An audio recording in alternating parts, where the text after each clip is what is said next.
My name is Arthur Penn, and I've poured 9 relentless years of my life into Zenith Dynamics. I remember the day I first walked into their polished, minimalist lobby for my interview, a raw mix of excitement and apprehension churning in my gut. I was convinced, with every fiber of my being, that this was the proving ground I'd been searching for.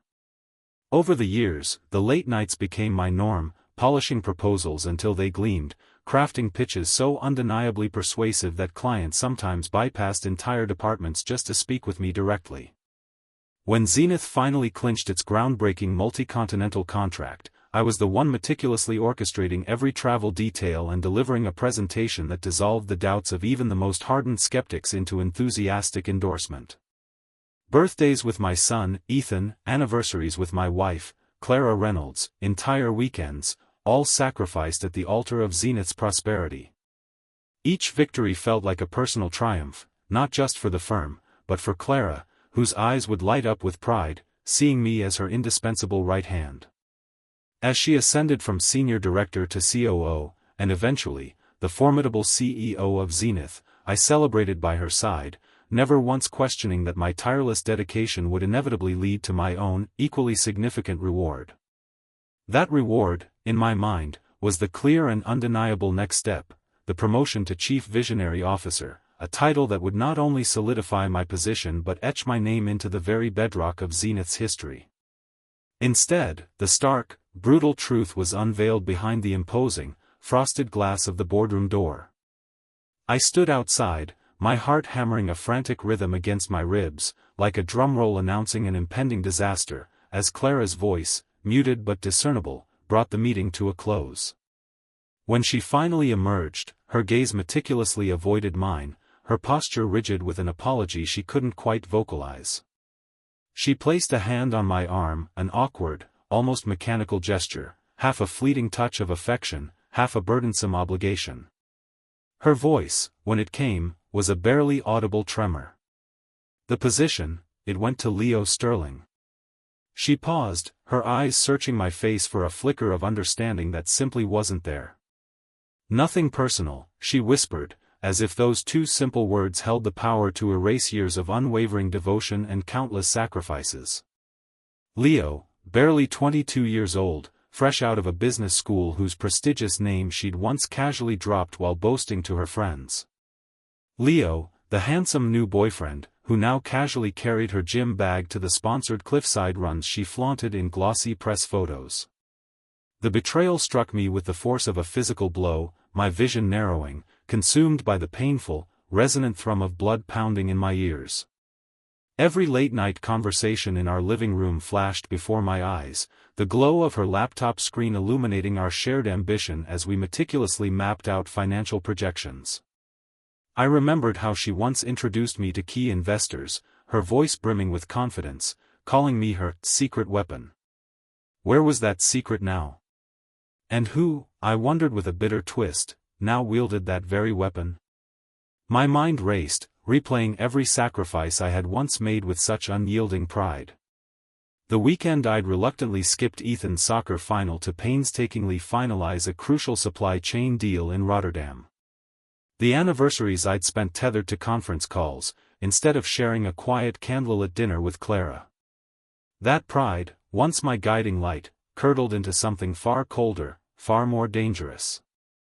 I stepped towards her, forcing my expression to remain unervingly calm, a mask for the storm raging within. My fingers briefly brushed hers, and in that fleeting contact, the chasm between us seemed to stretch infinitely wider. "Congratulations to Leo," I said, my voice low, even, a testament to the iron control I exerted, betraying none of the seething anger coiled tightly inside me. She blinked, a flicker of surprise in her eyes that I could still conjure such a polite, disarming smile. "I hope he earns it," she managed, nodding, a wave of palpable relief washing over her face, as if my feigned acceptance had somehow validated her insult. But in that precise instant, I made a silent, unbreakable promise to myself: this would be the last time Zenith Dynamics consumed every ounce of my worth without consequence. Later that evening, as the sprawling city lights blurred into streaks of color beneath the airplane's ascending wings, I replayed the conversation, dissecting every word, every nuance. My hotel room, with its sterile white walls, felt colder than any boardroom I had ever endured. I stared at the ceiling, counting the intricate scrollwork patterns until the first hint of dawn. By sunrise, my path was clear, my resolve unshakable. My unyielding loyalty had been misinterpreted as weakness. My unwavering devotion, mistaken for mere servitude. I refused to remain the unseen architect of someone else's ephemeral glory. I rose quietly, brewed coffee so potent it could resurrect the dead, and powered up my encrypted laptop. On its screen, files materialized, detailing 17 separate, meticulously built corporations. Entities that spanned diverse sectors, from cutting-edge analytics to complex supply chain management. Each one, a top-tier client of Zenith, carefully registered under various names and addresses to maintain an impenetrable professional distance. Without my relentless efforts, those lucrative contracts would simply dissolve, like sugar cubes in water. As I drafted the first of 17 termination notices, a strange, potent exhilaration flickered within me, utterly devoid of remorse. My fingers flew across the keyboard, precise and unwavering. Dear company name, we regret to inform you that effective immediately, Zenith Dynamics will terminate service level agreement #. Each email carried the immeasurable weight of years of unrecognized effort, of countless overlooked contributions. Every subject line was a calculated, surgical strike, severing ties that, collectively, contributed a staggering 72% of Zenith's total revenue. By the time I clicked send on the final notice, the sun had already climbed high above the city skyline, casting long, golden shadows. I leaned back, pouring myself another cup of the dark, bitter roast, savoring its taste. Loyalty, I mused, could either be profoundly rewarded or ruthlessly exploited. Today, I chose to decisively tip the scales. I deliberately did not attend the morning meeting at Zenith's glossy, imposing headquarters. Instead, I watched, a quiet observer, as a flurry of alerts popped up on my phone, urgent client inquiries, frantic questions from bewildered account managers, and the faintest, almost imperceptible tremor of panic seeping through every single message. When I finally strode into the lobby precisely at noon, my tailored suit felt lighter, imbued with a newfound freedom, my posture more upright, more commanding than it had been in years of subtle deference. The firm I had helped painstakingly build was now hemorrhaging revenue, and the unsuspecting board had absolutely no idea who, or what, to blame. As I passed through the grand revolving doors, my gaze swept past Leo Sterling's startled, bewildered face, past Clara's brittle, forced composure, and straight into a future where recognition was no longer a mere courtesy to be begged for, but an undeniable standard I would command myself. People had always perceived me as nothing more than a loyal husband, content to play second fiddle at Zenith. The doting man in the perfectly tailored suits, standing quietly in the background behind his powerhouse CEO wife. The Mr. Reynolds, who smiled benignly in press photos, poured expensive wine at client dinners, and then subtly disappeared when the flash bulbs faded. But what they didn't know, what Clara had never bothered to tell them, was that I wasn't merely supporting her from the sidelines. I was the silent architect of every single major deal that had kept that company not just afloat, but soaring. You see, there are the public faces of corporations, the CEOs, the handshakes, the photo ops, and then there are the hands that truly hold it all together. I was undeniably the latter. While Clara smiled for Forbes and exchanged pleasantries with Silicon Valley elites, I was hunched over my desk at 3 a.m., meticulously rewriting complex contracts, shrewdly renegotiating licensing agreements, and drafting operational blueprints so watertight that even the most stringent regulators wouldn't bat an eye. Every major client Zenith had acquired in the last 4 years. I scouted them, patiently courted them, decisively closed them, and, more critically, I insulated them legally, financially, and structurally. What no one at Zenith knew, not even Clara, was that I had meticulously spun a vast, intricate web. 17 companies. 17, each registered under different holding firms and licensing umbrellas across 5 distinct states. Tech startups, agile logistics firms, cutting-edge AI analytics companies, supply chain integration specialists, fleet management solutions, vast distribution platforms. I built it all, quietly, carefully, methodically. And these weren't mere dummy corporations. They were real, fully functional, profit-generating machines. The common thread that seamlessly tied them all together? Zenith. I ensured that my companies became Zenith's largest, most vital clients. Because if I couldn't command the recognition I so rightfully deserved inside Zenith, then I would simply control it from the outside.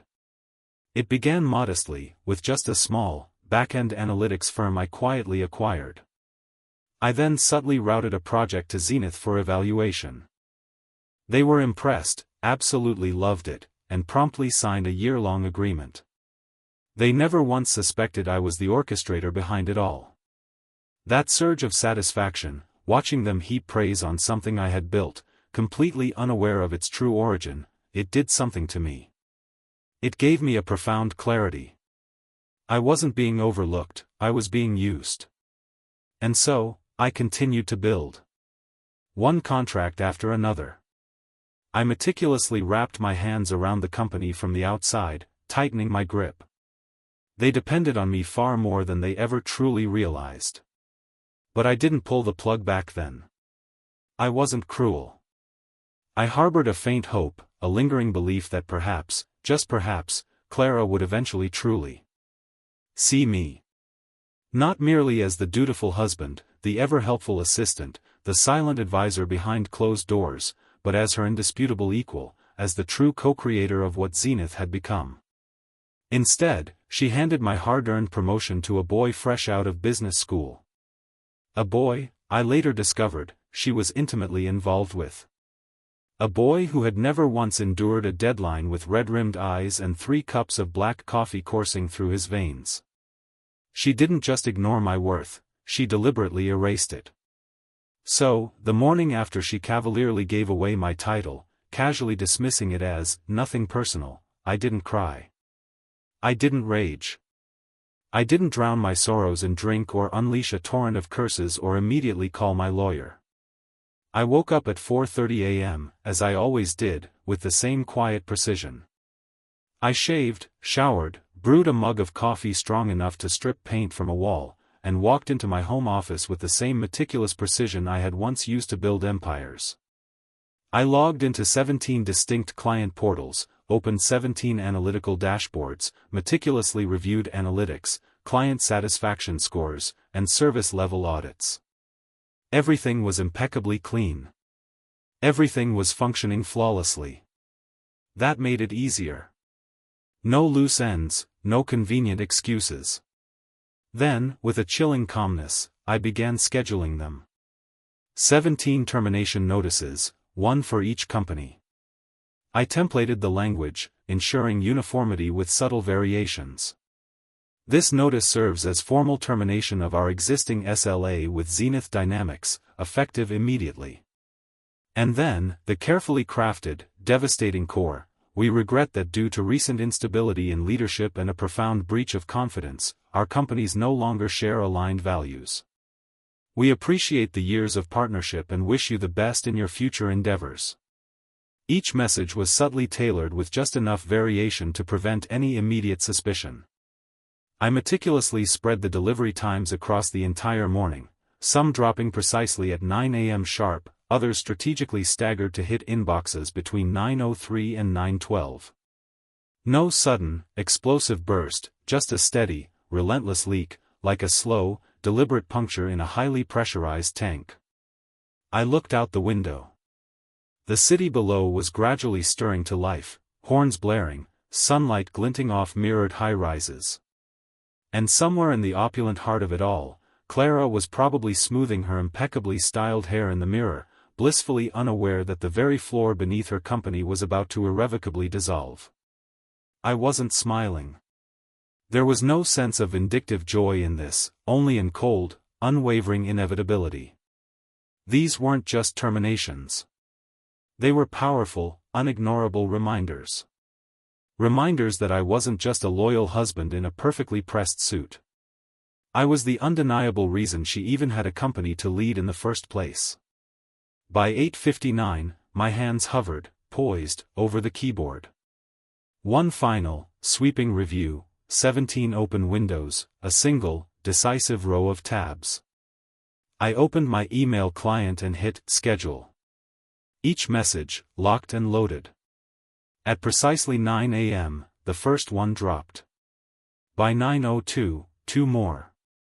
By 9:07, I'd already received the first bewildered, anxious response from a Zenith account manager: urgent, client requesting call regarding sudden SLA cancellation. Flagged for leadership attention. By 9:10, the CTO texted me. By 9:11, Clara's assistant called, her voice tight with barely concealed panic.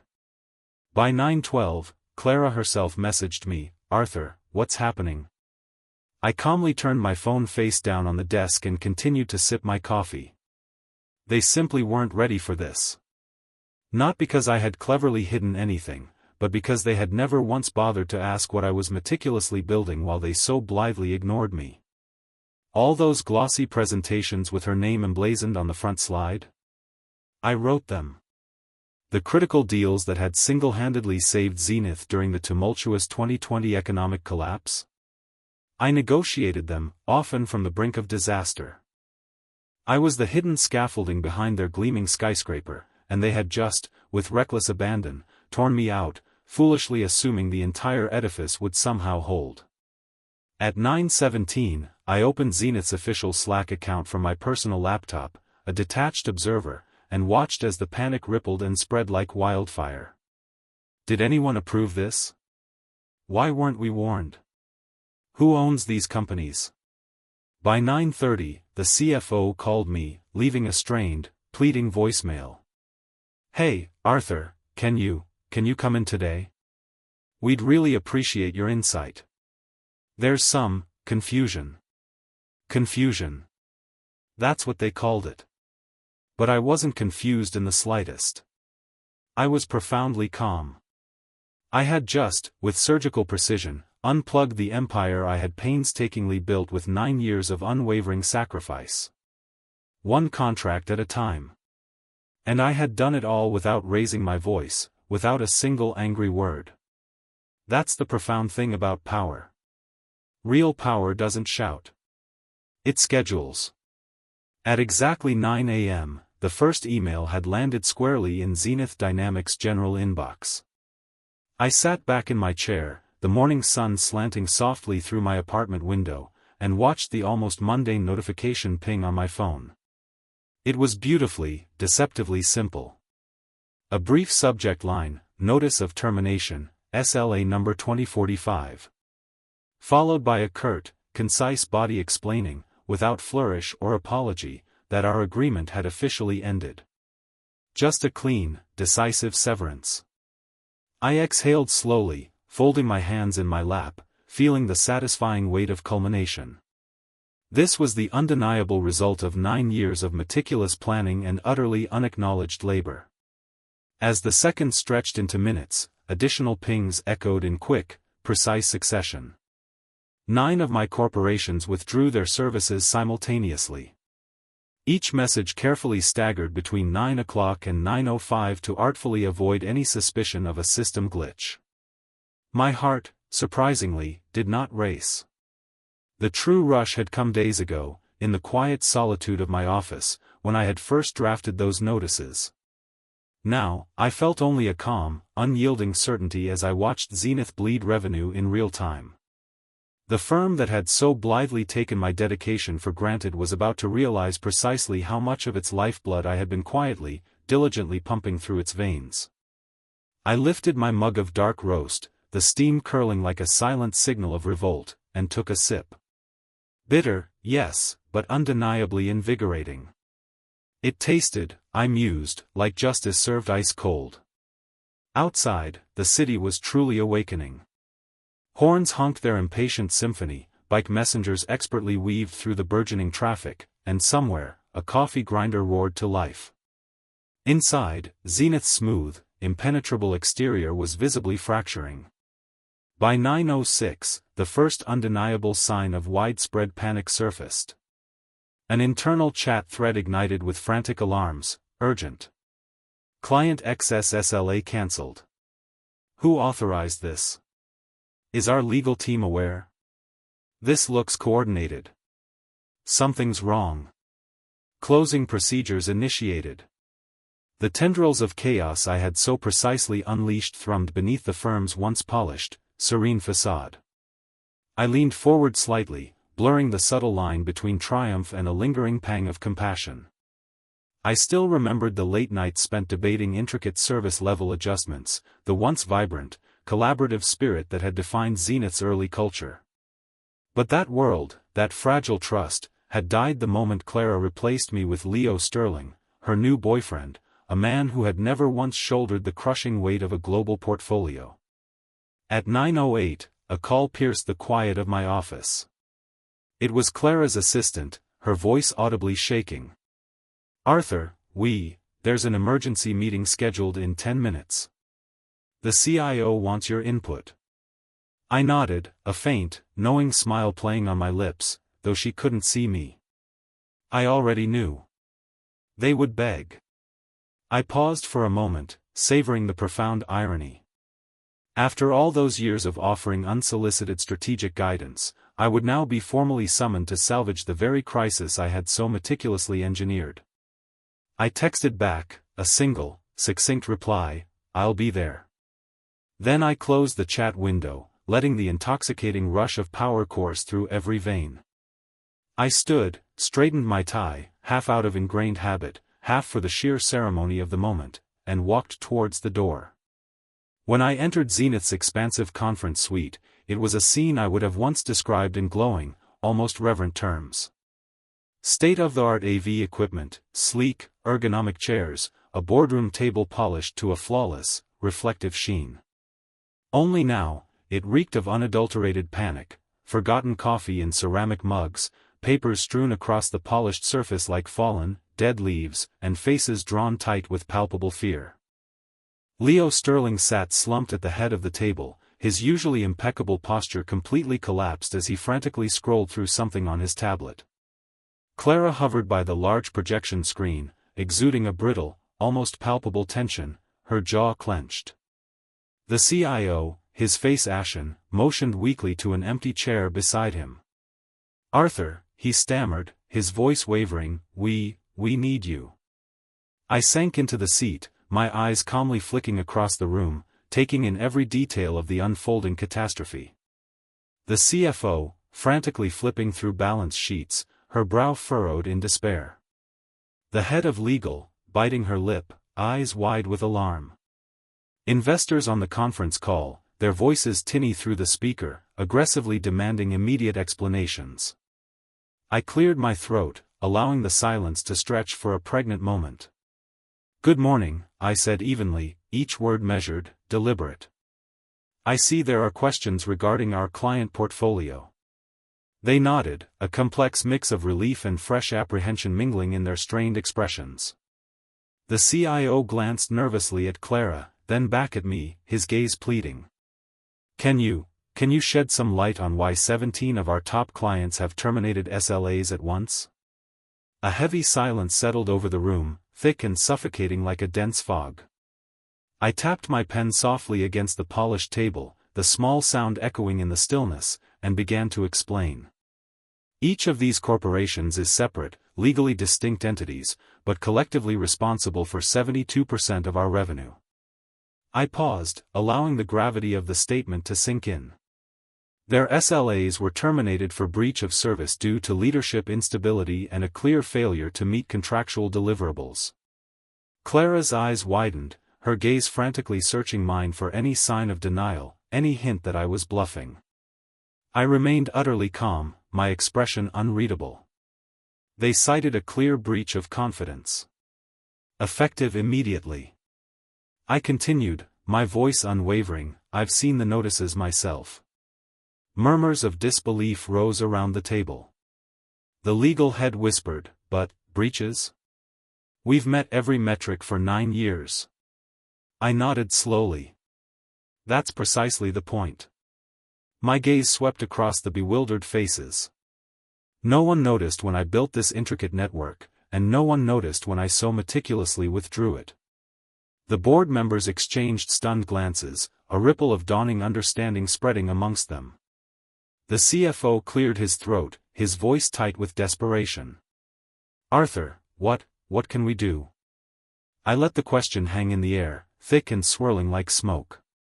I can reinstate contracts, one by one, I said, my voice carrying clear authority, but only if leadership finally recognizes that unwavering loyalty and undeniable competence must be genuinely valued.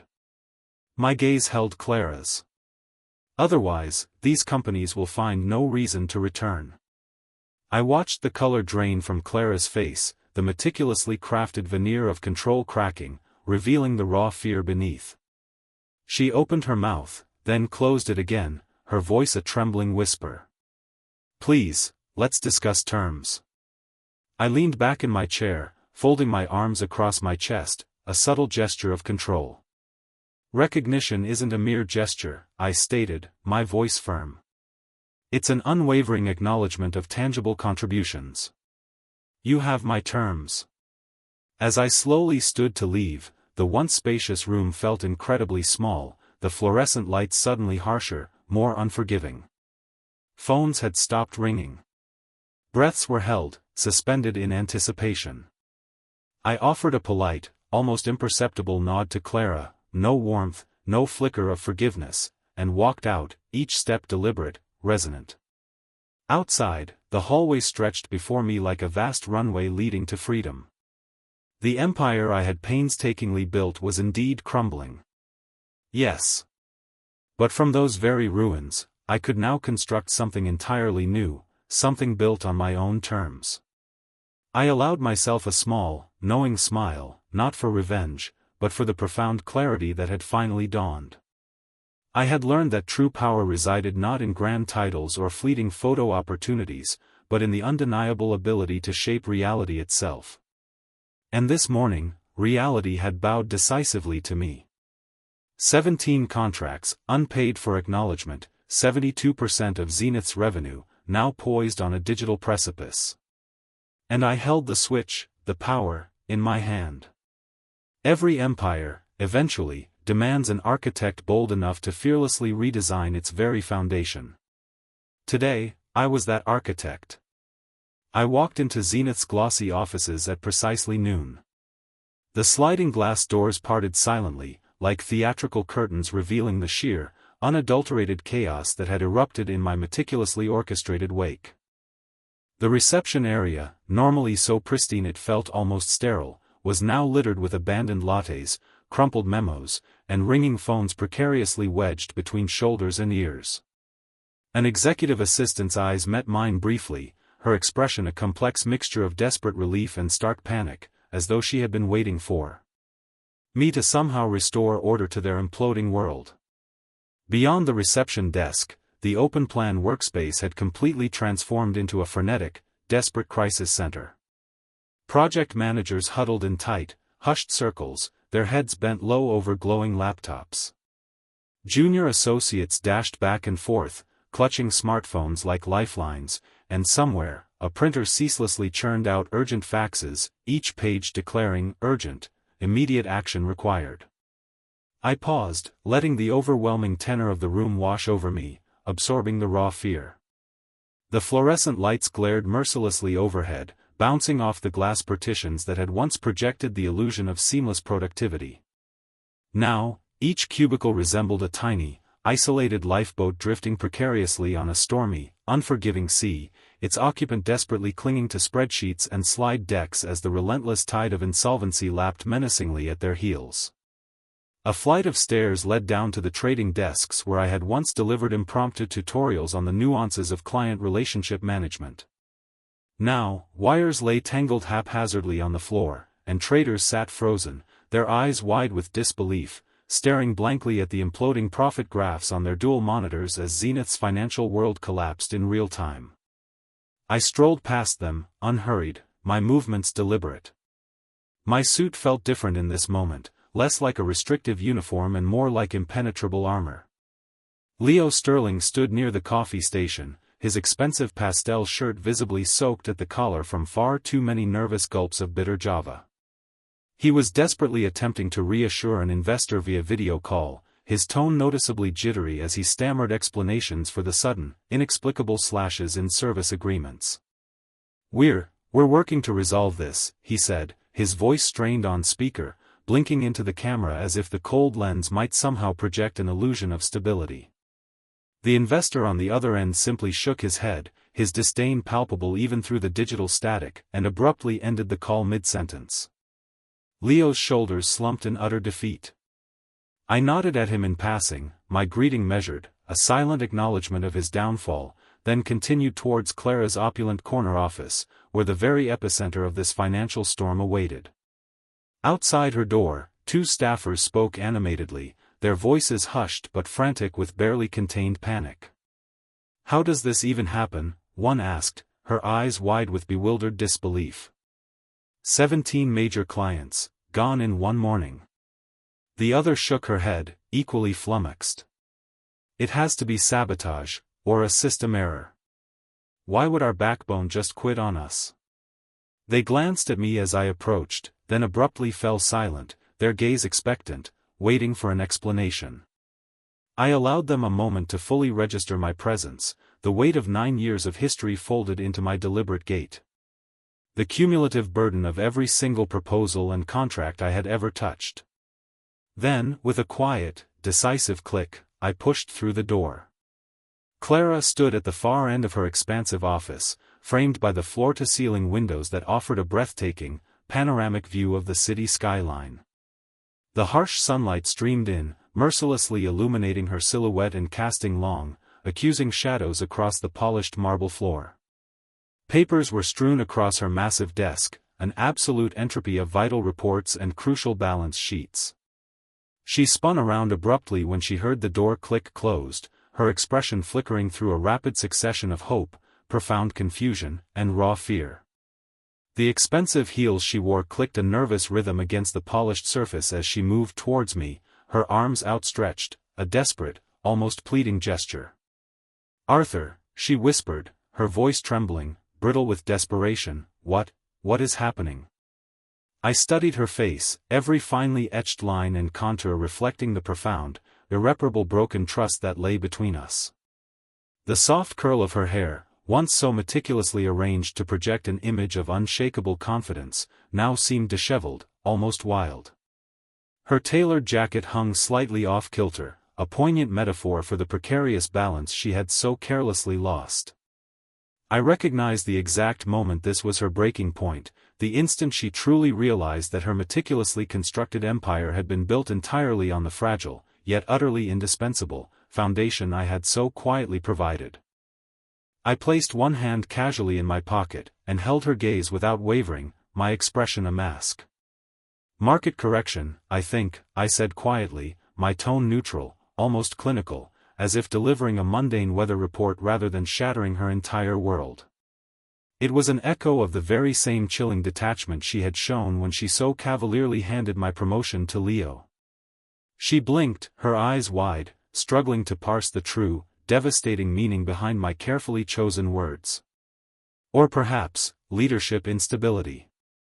The corners of her mouth twisted downward, a painful grimace, as the full, devastating understanding bloomed in her eyes.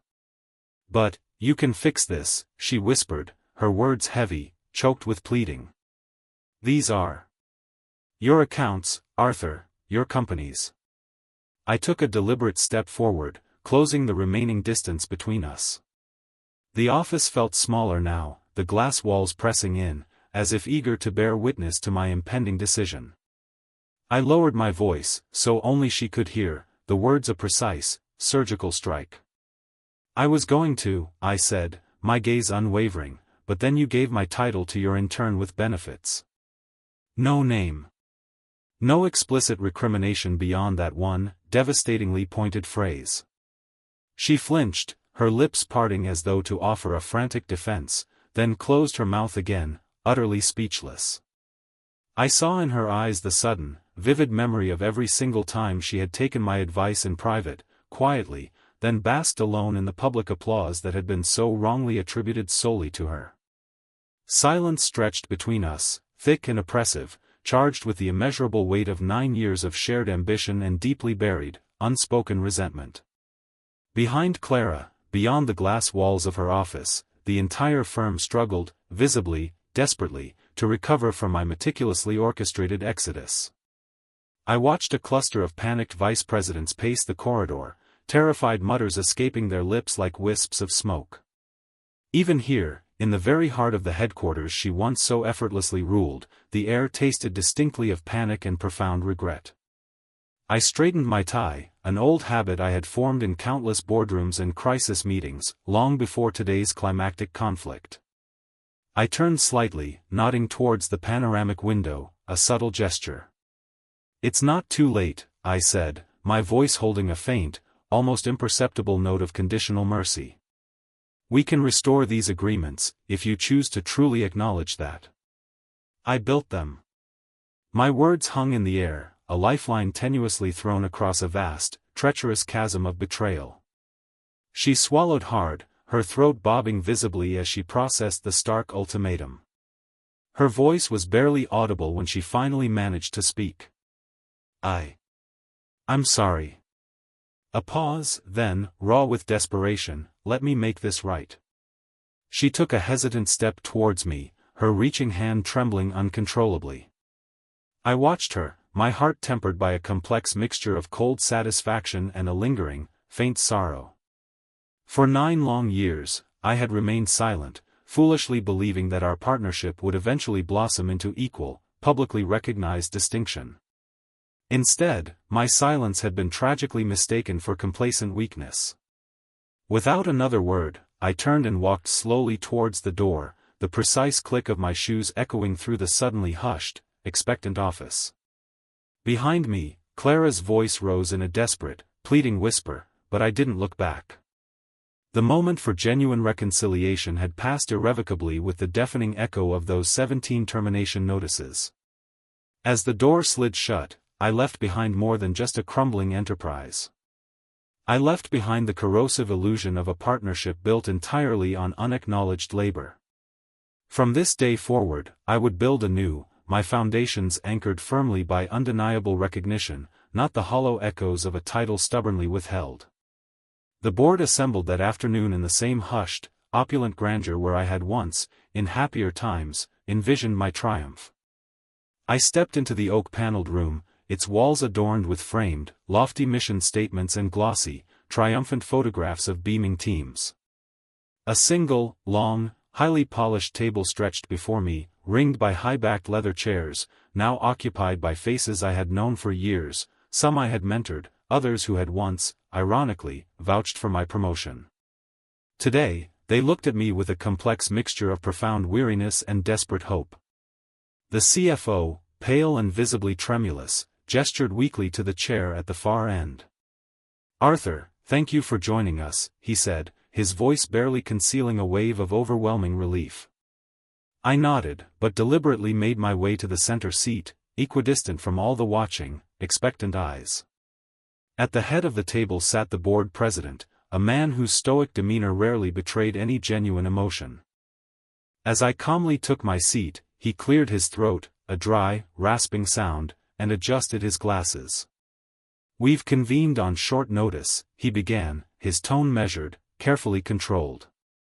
"Because we need answers. 72% of our income evaporated this morning. Can someone explain how that happened?" The question hung heavy in the air, palpable and accusing. I inhaled slowly, calmly scanning the silent circle of faces. Leo Sterling perched nervously beside Clara, his usual swagger utterly absent. The CTO tapped a pen frantically against a precarious stack of financial reports. The outside investors, visible on the video link, their corporate logos flickering at the screen's edge, looked grim. In that precise moment, the polished veneer of authority, the illusion of unshakable corporate power, peeled away, brutally revealing the raw vulnerability of a company utterly unprepared for its own profound fragility. I straightened my back, smoothing the almost imperceptible creases in my jacket. "I'd be happy to explain," I said, my voice calm, utterly confident. The board president inclined his head, a silent, almost imperceptible granting of permission. I leaned forward, placing both palms flat on the table, as if to physically anchor myself in the undeniable gravity of my forthcoming words. Each of the 17 corporations that terminated their SLAs this morning is independent, legal, and distinct. I paused, allowing the weight of my revelation to settle. Their contracts collectively generated 72% of Zenith's revenue, I explained, my gaze sweeping deliberately around the room, meeting each anxious eye. Those agreements cited breach of service and a clear failure to meet leadership obligations. Murmurs of disbelief, then dawning comprehension, rippled through the board members. Breach, failure. As astonishment visibly spread, I paused, letting the full, crushing weight of the revelation sink in. The board has prioritized internal politics over performance. I continued, my voice unwavering, even. By awarding the chief visionary officer role to an intern with absolutely no track record, you signaled to our clients that loyalty and competence are secondary to personal relationships. My gaze fixed on Clara. They responded by exercising their legal right to withdraw. Clara's mouth opened, then closed, her knuckles white as they gripped the tabletop. Leo's gaze shifted uncomfortably to the tablecloth, pointedly avoiding mine. Across the room, the CFO shifted uneasily in his seat, suddenly and acutely aware of the precariousness of his own position. The board president's expression remained meticulously neutral, though his fingers drummed a rapid, agitated rhythm against the table. "You orchestrated this?" he asked quietly, his voice barely above a whisper. I nodded slowly, deliberately. "Yes, I arranged the terminations. I built those companies to safeguard us from complacency, but I did not expect to have to use them against Zenith itself. However, after 9 years of unrecognized service, I felt obligated to demonstrate the profound cost of overlooking true contributors." A silence descended upon the room, so thick and heavy that even the faint hum of the air conditioner seemed unnaturally loud in comparison. "Is this vindictive?" the external investor on the video link finally asked, his voice trimmed by an attempt at corporate courtesy. "Because if so, we need legal counsel immediately." I met the camera's unflinching lens and replied, my voice steady, "Not vindictive, necessarily. A lesson in accountability." I paused, letting my words resonate. If Zenith expects to remain a leader in this industry, it must value merit over manipulation. The screen flickered as the investor absorbed my words, uncertainty etched across his features. Clara cleared her throat, a strained sound, and slowly rose to her feet, her posture visibly unsteady. "Arthur, please," she said, her voice quavering, thick with desperation. "You know I never meant harm. I made a mistake. We can rectify this. Promote you, restore your title, even grant you equity." She lifted a pristine white envelope from beside her notes, pressing it towards me as though it contained all the world's apologies, all its restitution. I reached past it, deliberately not touching. "I don't want a title," I said, meeting her gaze, my voice unwavering. "I want recognition and profound respect for the work I've demonstrably done. You had 9 years to give me that. I no longer need Zenith's validation." A collective gasp rose from the stunned board members. Even the usually stoic board president's eyebrows twitched, a minuscule betrayal of his shock. "Then what? Do you want?" he asked, his voice firm, echoing the collective bewilderment. The question rippled through the room, carrying the immense gravity of a crossroads, a decisive turning point. I folded my hands on the polished tabletop, studying the intricate grain with a contemplative gaze. "I want autonomy," I said at last, the word hanging in the silence.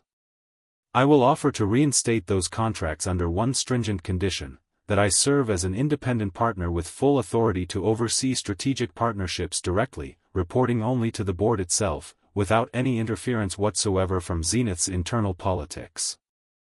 My gaze swept across their faces.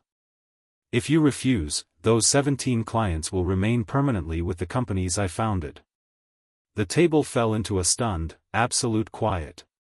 Clara's face flushed a deep crimson. She slammed a hand on the table, the sharp sound rattling water glasses, a desperate, impotent act of defiance. "You can't be serious," she exclaimed, her voice tight with disbelief and rage. "Do you realize what you're asking? You're demanding control over the very board that rejected you." I lifted my chin, my gaze unwavering, holding hers. "I'm asking for the recognition I earned and the profound respect that should have been extended years ago. If you want your clients back, this is the only path. If not, I'll build something far better." Another heavy silence filled the room. The board members exchanged knowing, resigned glances. The CIO tapped his pen, the rhythm slow, contemplative.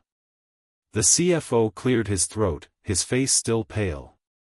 One investor rubbed his chin thoughtfully, his decision visibly weighing on him.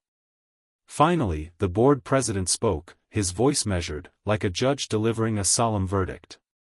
"We will consider your proposal. We will convene tomorrow morning to discuss terms. Until then, we request you abstain from any further action." I nodded, standing slowly, deliberately.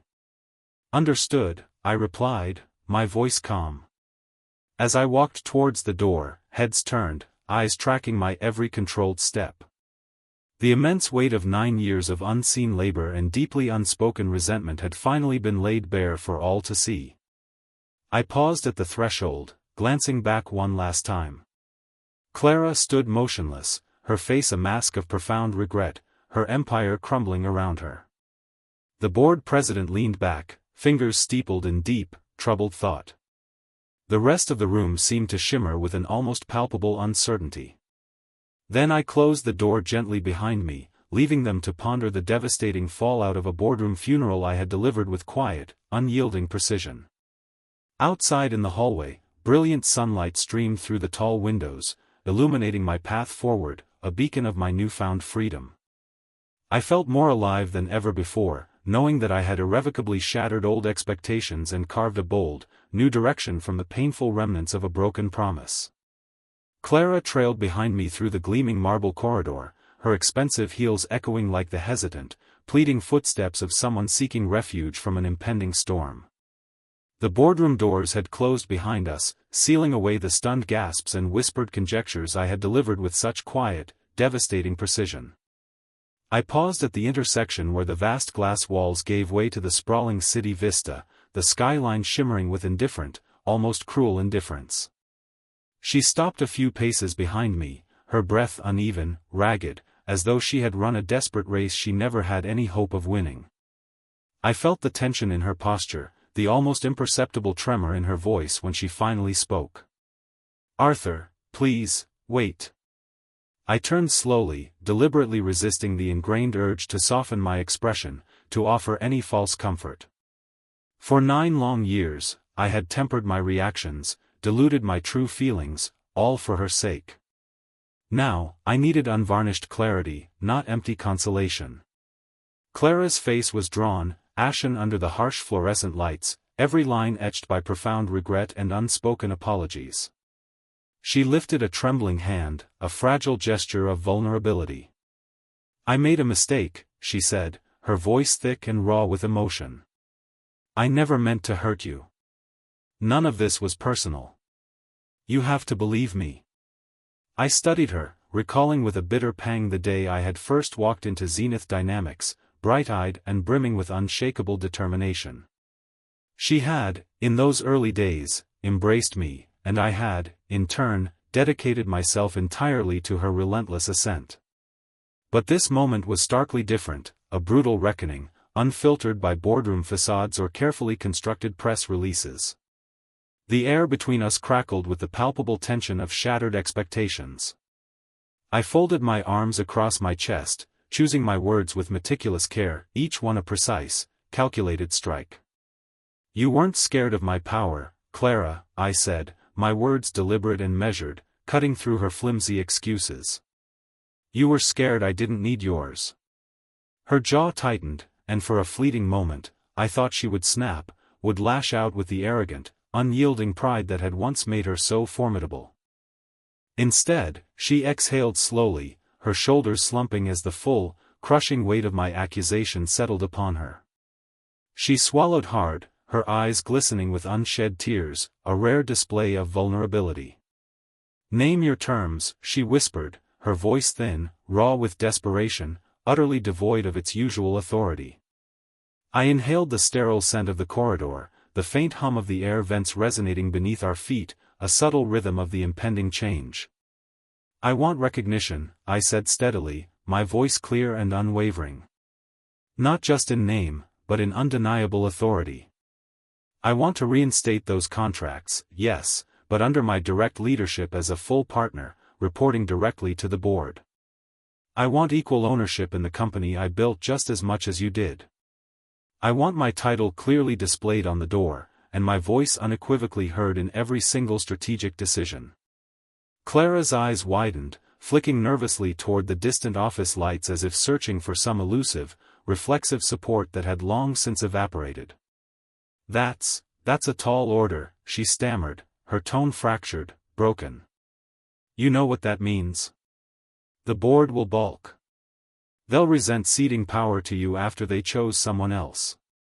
She bit her lower lip, the same nervous habit she had exhibited during tense, high-stakes negotiations. But then, almost imperceptibly, her posture straightened, a flicker of her old determination returning to her gaze. "They respect you, Arthur," she added, her voice steadier, gaining a fragile confidence.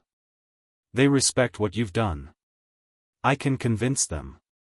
I remembered each critical negotiation where I had been the silent, guiding hand behind her public triumphs. Each meticulously crafted presentation she had accepted as her own. I recalled with bitter clarity how she had so publicly credited Leo for his flimsy proposals, though he had merely repeated bullet points I had supplied. "Respect isn't enough," I said quietly, firmly.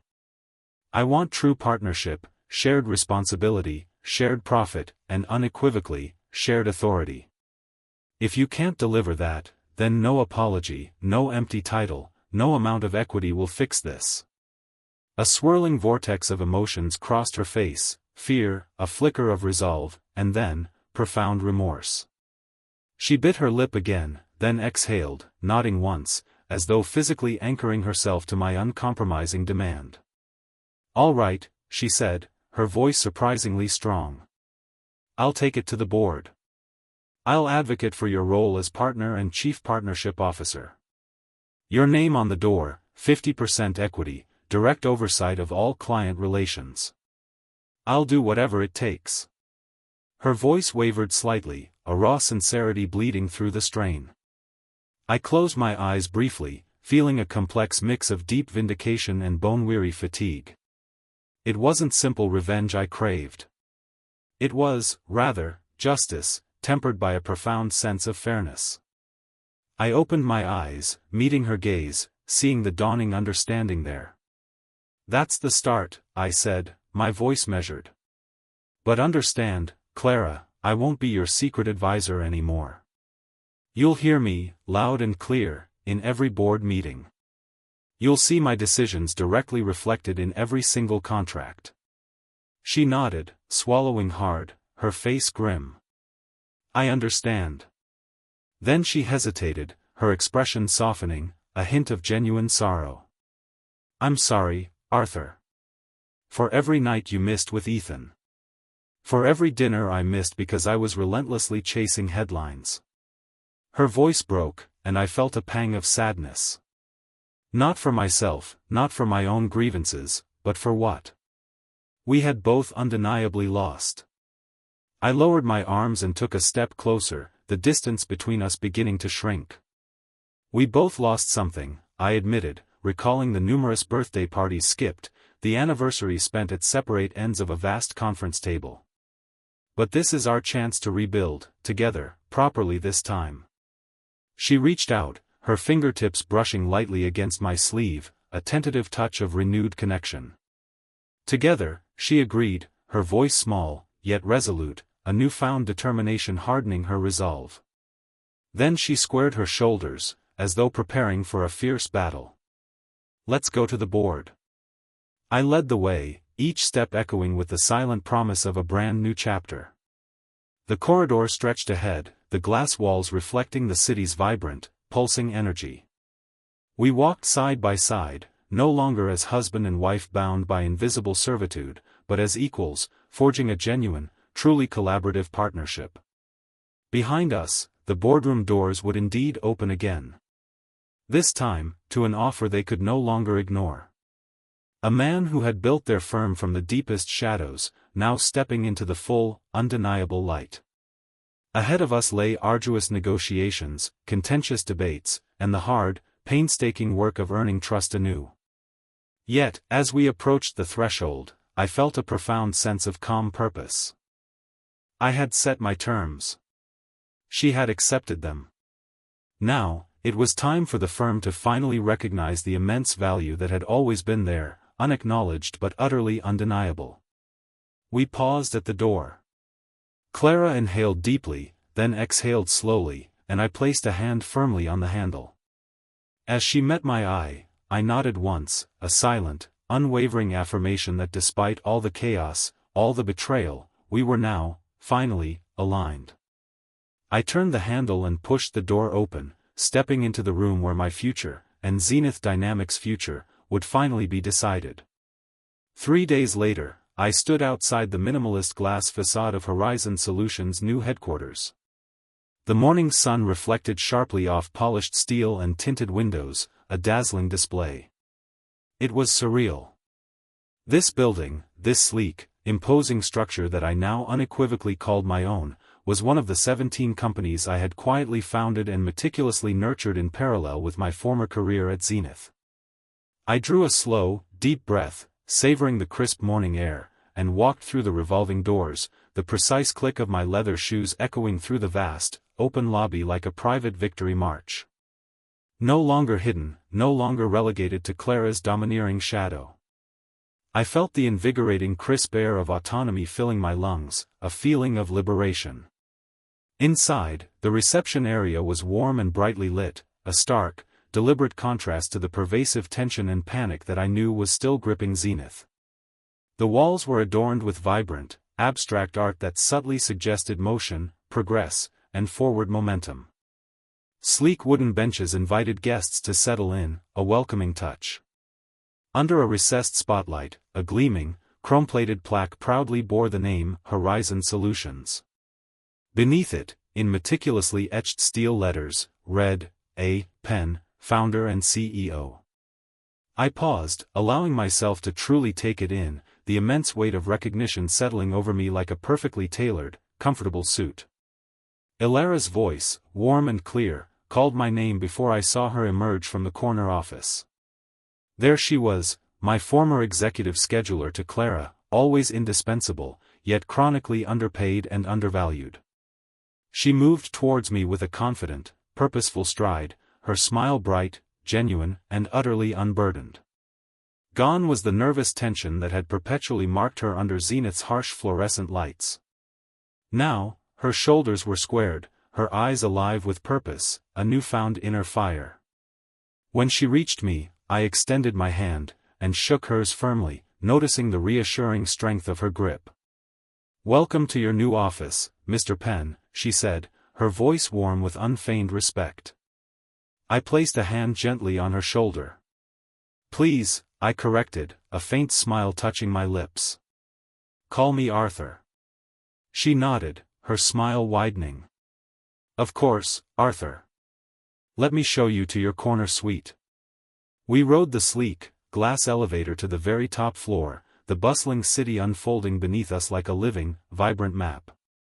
When the doors glided open, I stepped into a spacious, sun-drenched office, bathed in natural light, with floor-to-ceiling windows that offered breathtaking, panoramic views of the very skyline I had once only glimpsed, fleetingly, from Zenith's claustrophobic boardroom.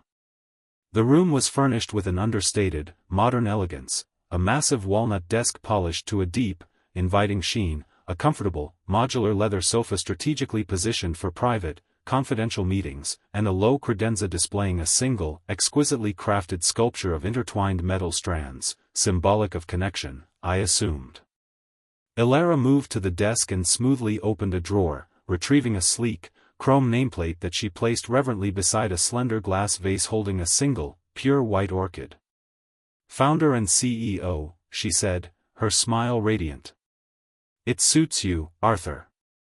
I thanked her quietly, a lump forming in my throat, and settled into the high-backed chair, feeling the luxurious leather adjust perfectly to my weight. For the first time in what felt like an eternity, I felt truly, unequivocally at home in my own, undeniable achievement. Behind me, Ilara placed a framed photograph on the credenza, our former Zenith Strategies client team, beaming, celebrating a major contract win. I frowned slightly, a faint ripple of discomfort. "Is that appropriate?" I asked, my voice hesitant. She shook her head gently. "I thought you might want a reminder, Arthur. Not of Zenith's collapse, but of what you truly built."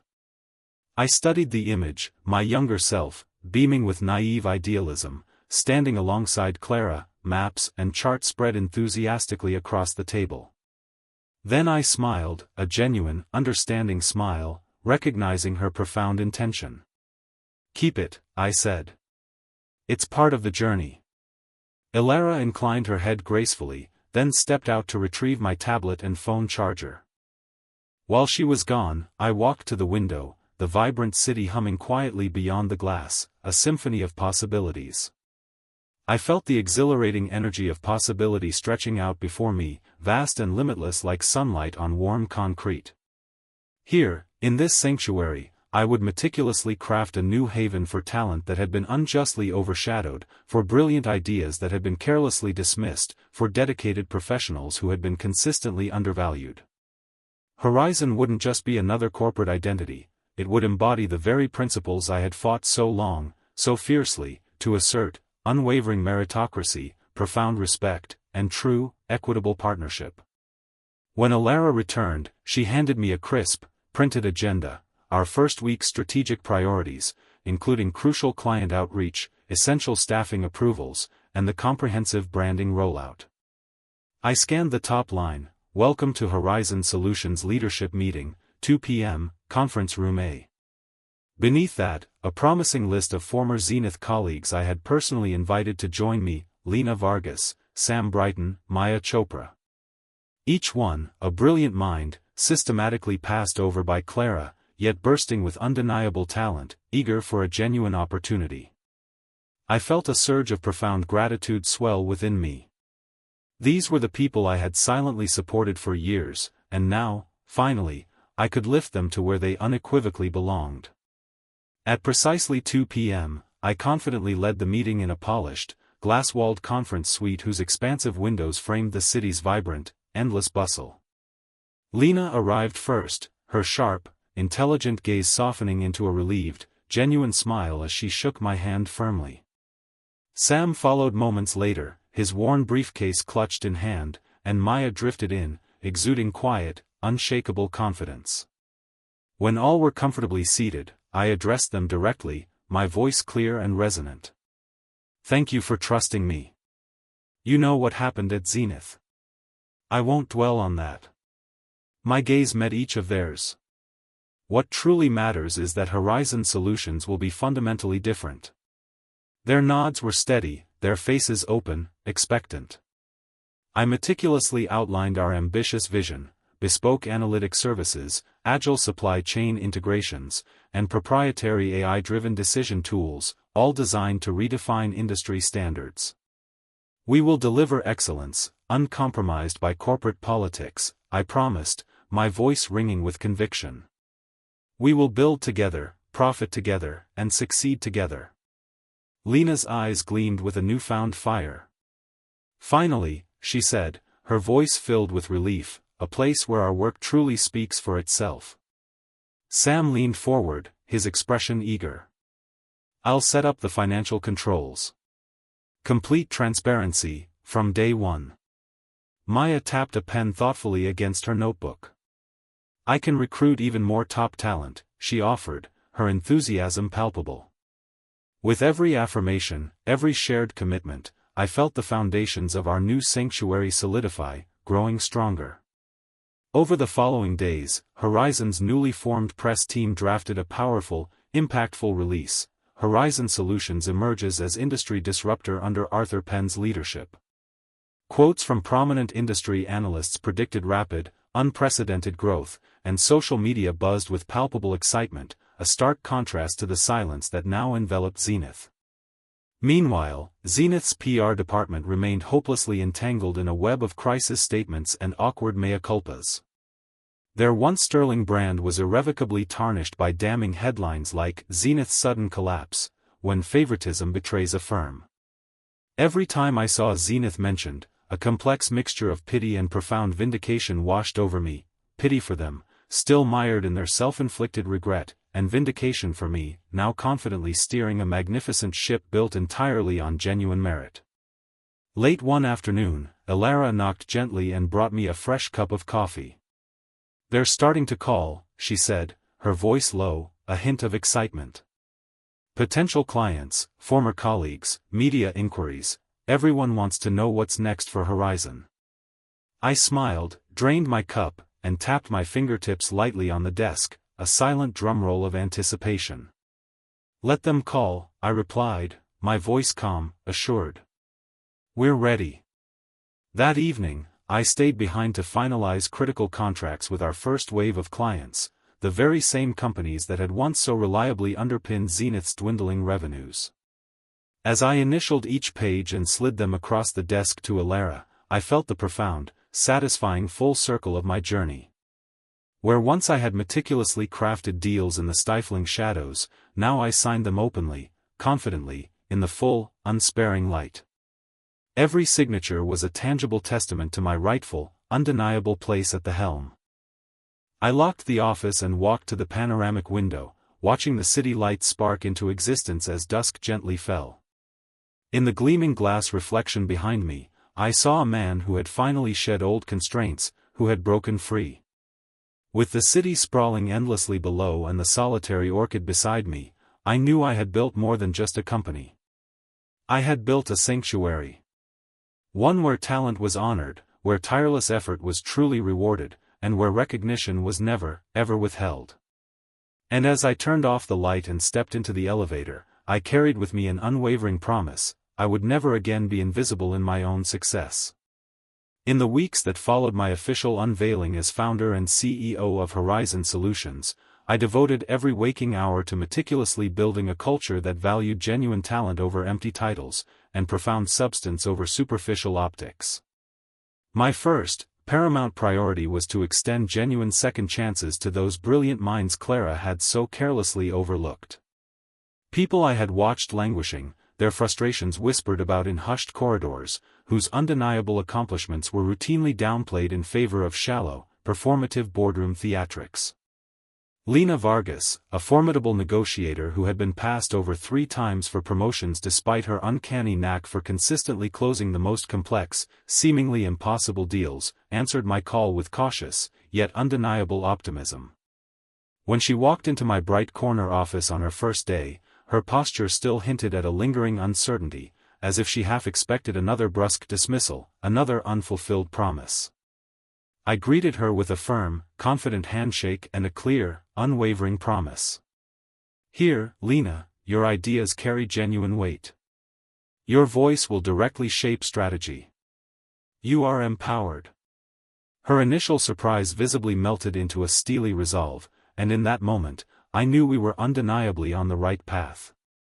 Next was Sam Brighton, the accounting prodigy whose ingenious financial models had caught the keen eye of Zenith's CFO, only to be subsequently buried beneath suffocating layers of bureaucracy and blatant favoritism.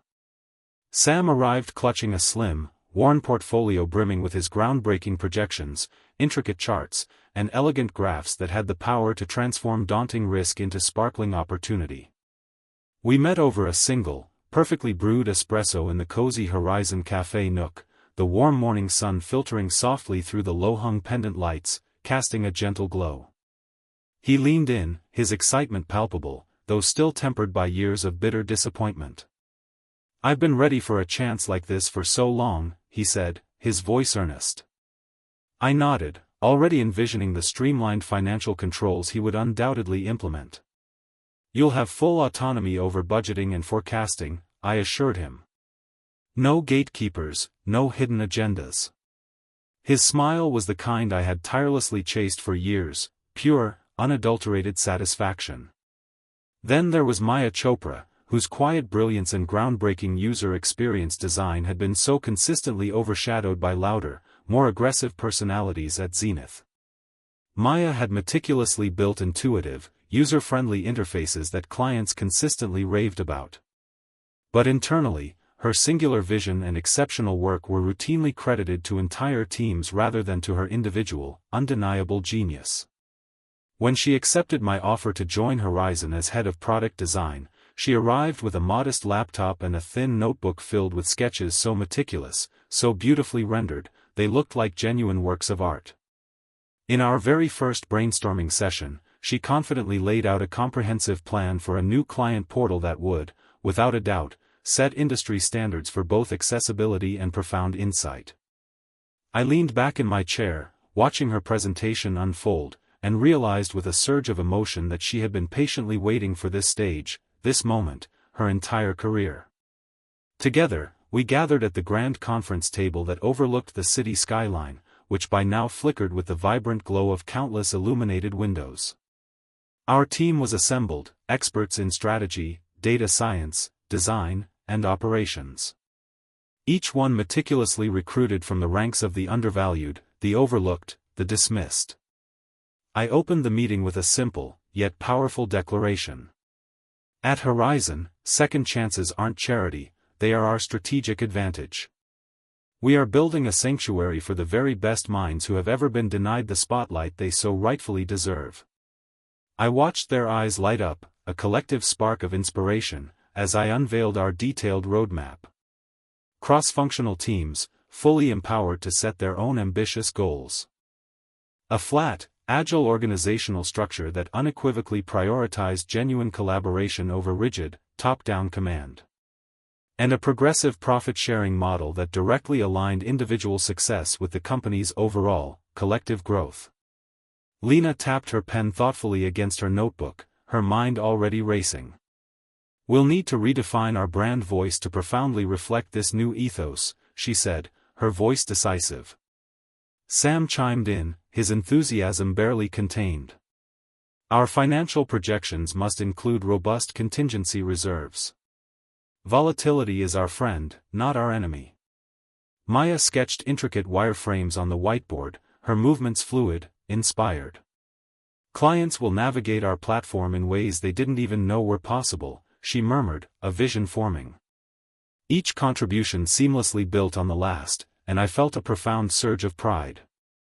Not in having merely orchestrated this, but in truly witnessing the explosive blossoming of innovation that had been so cruelly stifled for far too long. Meanwhile, word of our remarkable progress traveled fast, spreading like wildfire through the industry. Former Zenith colleagues, once hesitant, began cautiously reaching out, intrigued by Horizon's rapid, undeniable ascent. Offers of partnership, earnest inquiries about potential equity. Each message a powerful testament to the dramatically shifting tides, the undeniable paradigm shift. But I remained singularly focused on meticulous execution. I personally invested in personalized onboarding experiences, warmly welcoming each new hire with a tailored roadmap and dedicated one-on-one mentorship sessions. I created a prominent recognition wall in the lobby, featuring vibrant photographs of our team members with heartfelt captions highlighting their key, often overlooked, achievements.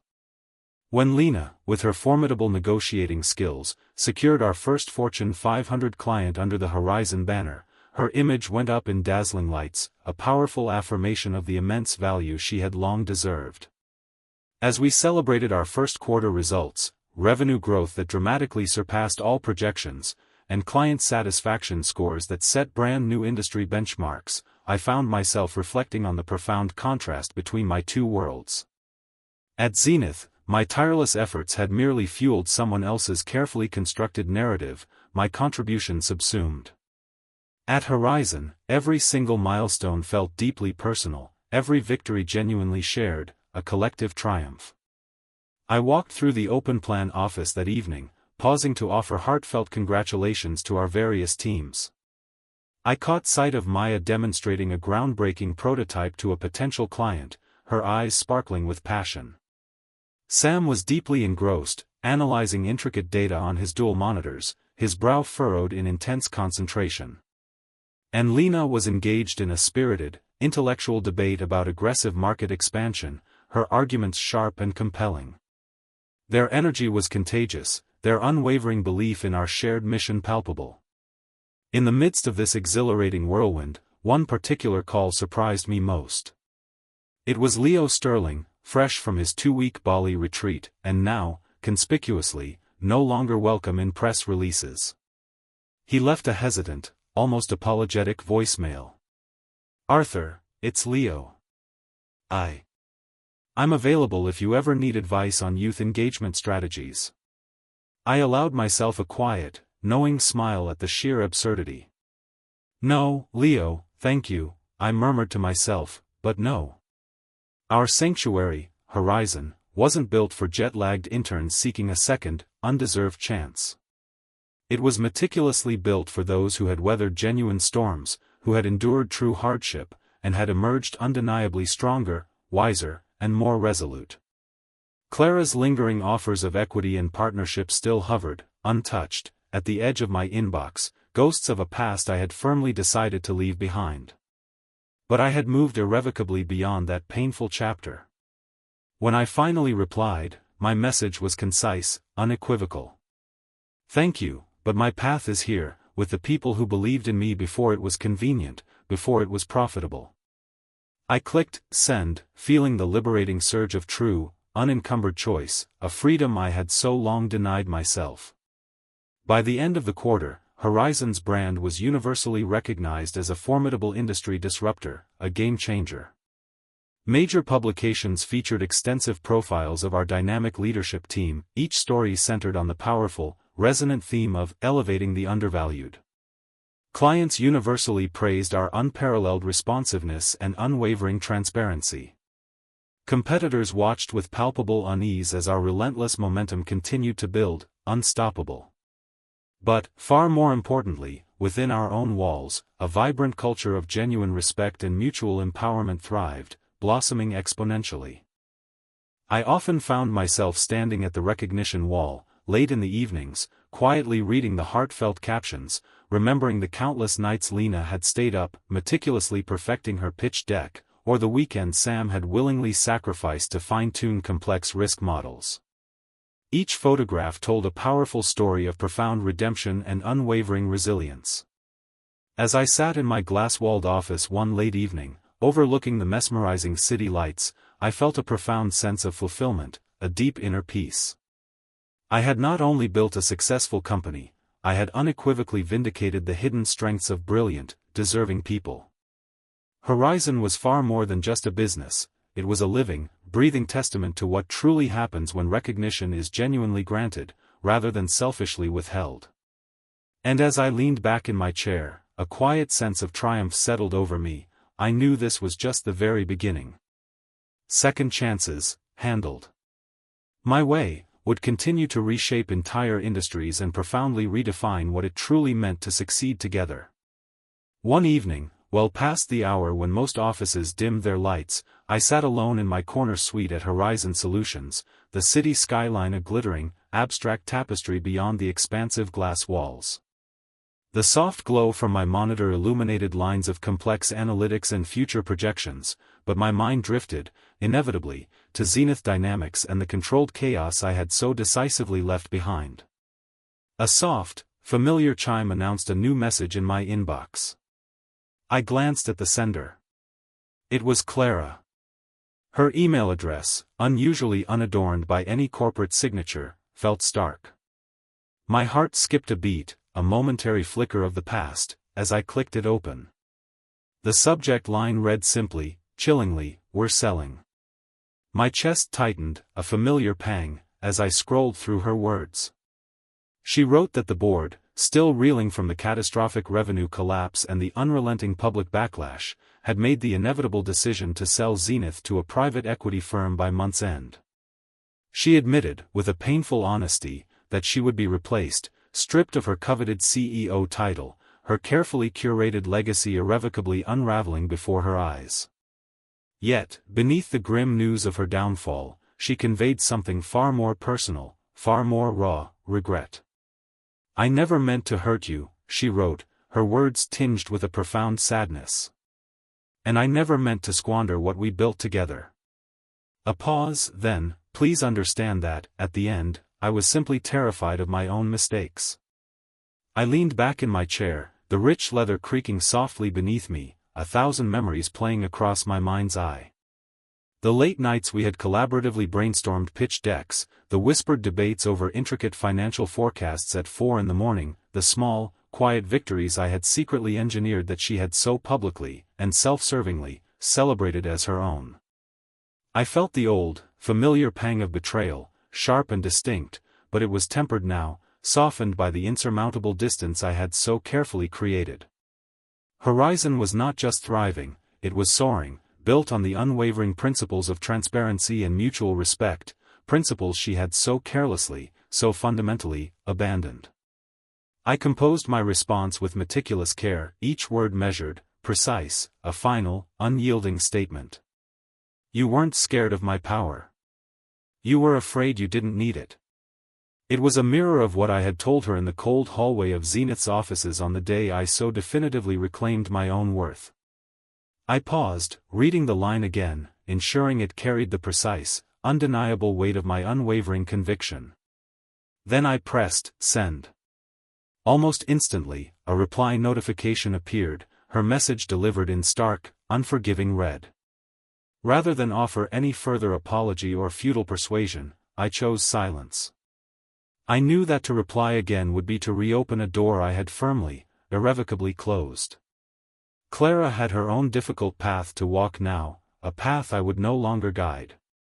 Instead, I turned back to my work, pulling up the vibrant profiles of prospective clients I had eagerly invited to our next Horizon strategy session. I drafted invites for Lena, Sam, and Maya, already envisioning the innovative, game-changing solutions they would collaboratively bring to the table. As I typed, I felt the calm, unwavering assurance of a man who had meticulously rebuilt his life on solid, unshakable foundations of genuine respect and true collaboration. Minutes later, another chime sounded. This time, it was an incoming call from a Zenith board member whom I had never met in person, a ghost from my past. "Curious," I answered. His voice, tremulous yet unexpectedly cordial, thanked me profusely for my candor, and candidly acknowledged that without my decisive intervention, the sale might collapse entirely. He then, incredibly, asked if I would consider advising the incoming leadership team post-acquisition. I smiled to myself, a subtle, knowing smile, tasting the bitter irony. The very people who had once so blithely overlooked me were now desperately seeking my invaluable expertise. I muted the call, considered the audacious offer for a brief moment, then politely, but firmly, declined, saying I was fully and irrevocably committed to Horizon's bold vision. The board member's disappointment was palpable, a heavy sigh, but he understood, conceding defeat. By the time I returned to my own spacious suite, the drafting table was cleared, my tablet and tablet stylus glowing softly like guiding torches in the dimming light. I closed my laptop and stood. Moving to the recognition wall in the hallway, I slowly traced the vibrant photos of my team's proud achievements, client testimonials, snapshots from joyous company retreats, and prominent headlines celebrating Horizon's rapid, undeniable growth. Each image powerfully reminded me why I had chosen a brand new path rather than futilely salvage a crumbling old empire. On my way out, I paused, glancing at an encrypted message on my phone from a trusted former Zenith colleague, still trapped in the old world. "We all wish we had recognized you sooner," it read, a poignant admission. I tapped a brief, resolute reply. Better late than never. Then I locked the office and descended the elevator, the quiet hum of the machinery a soothing, rhythmic cadence against the distant roar of downtown traffic below. Later that night, as I relaxed in my apartment, overlooking the sparkling tapestry of city lights, I reflected on the remarkable trajectory that had led me here. From an overlooked, silent strategist at Zenith to the proud, unyielding architect of a thriving sanctuary where talent truly flourished.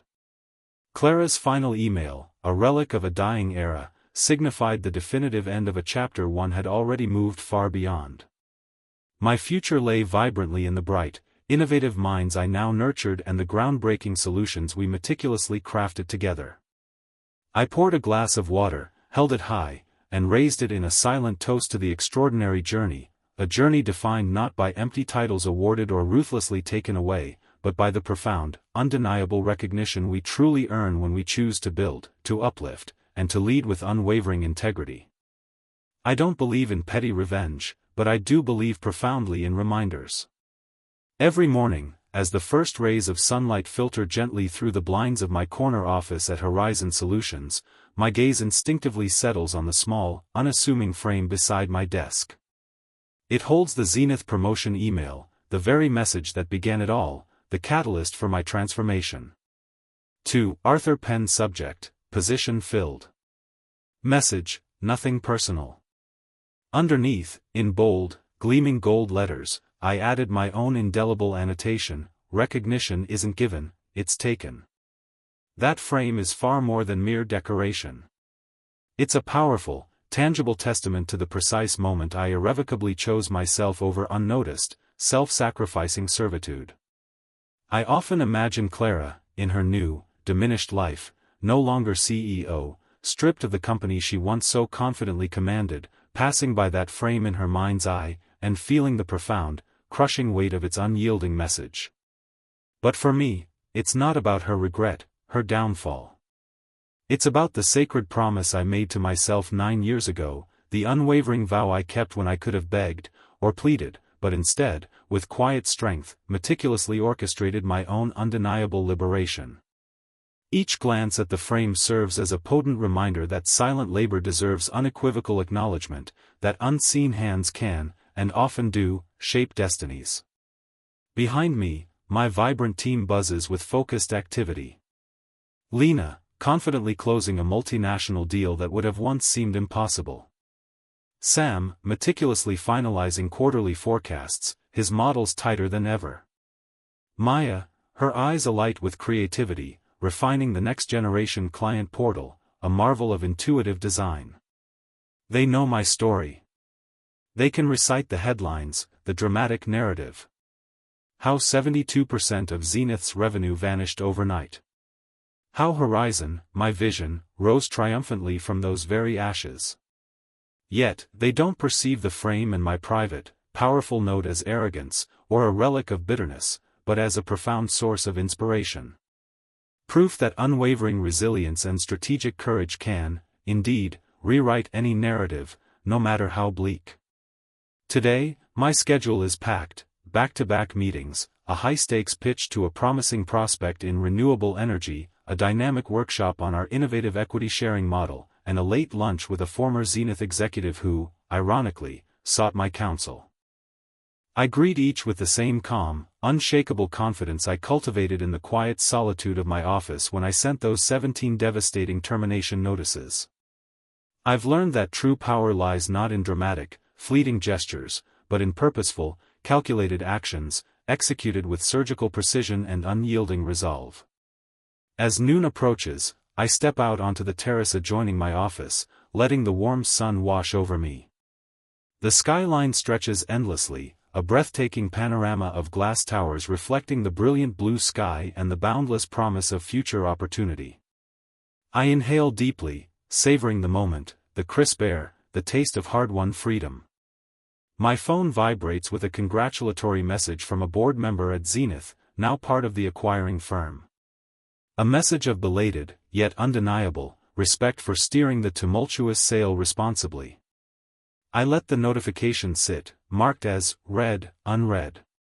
I don't need approval from that old world anymore. Instead, I turn back inside, ready for the afternoon's significant work. I pause at the frame one last time, a private, silent nod to the man I once was, and the man I have so powerfully become. The note beneath the original email isn't bitterness, it's a profound, unwavering affirmation. I forced recognition. I unequivocally reclaimed my worth. And I built something immeasurably better. And every single day, that frame serves as a powerful, constant reminder that the only validation that truly, deeply matters is the lasting, impactful legacy we choose to create for ourselves.